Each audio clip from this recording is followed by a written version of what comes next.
Bénissons le Seigneur. À la fin du chapitre 5 de Saint Jean, il se passe quelque chose de plutôt dramatique. C'est que les Juifs, ceux qui ont les alliances, ceux qui descendent d'Abraham, ceux à qui est promis le Messie, ne le reconnaissent pas. Et ils s'appuient pour ne pas le reconnaître sur Moïse qui pourtant l'annonçait. Et c'est ce qui rend leur incroyance d'autant plus déchirante. Mais quelle en est la cause?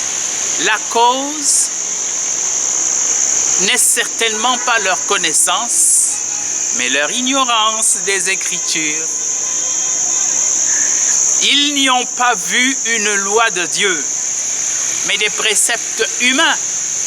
Ils n'y ont pas vu un chemin de sanctification, mais un moyen de s'élever au-dessus des autres par une prétendue piété.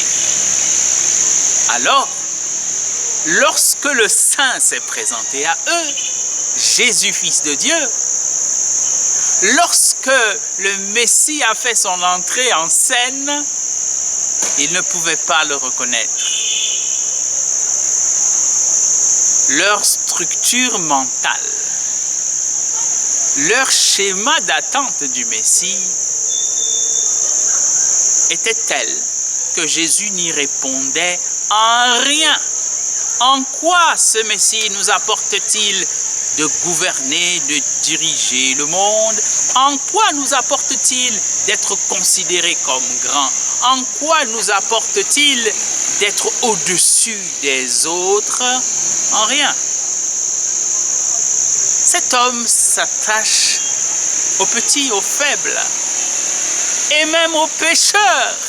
Alors à quoi bon notre effort pour observer la loi s'il s'attache aux plus pécheurs?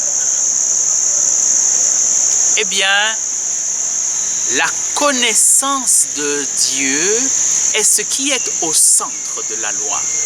Il faut connaître le Seigneur et non pas connaître ses paroles, les phrases qui ont été dites.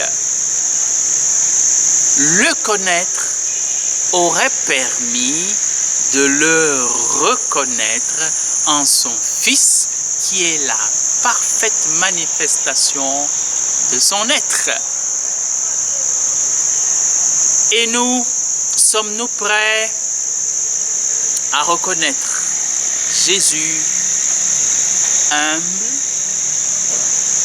faible, pauvre, souffrant?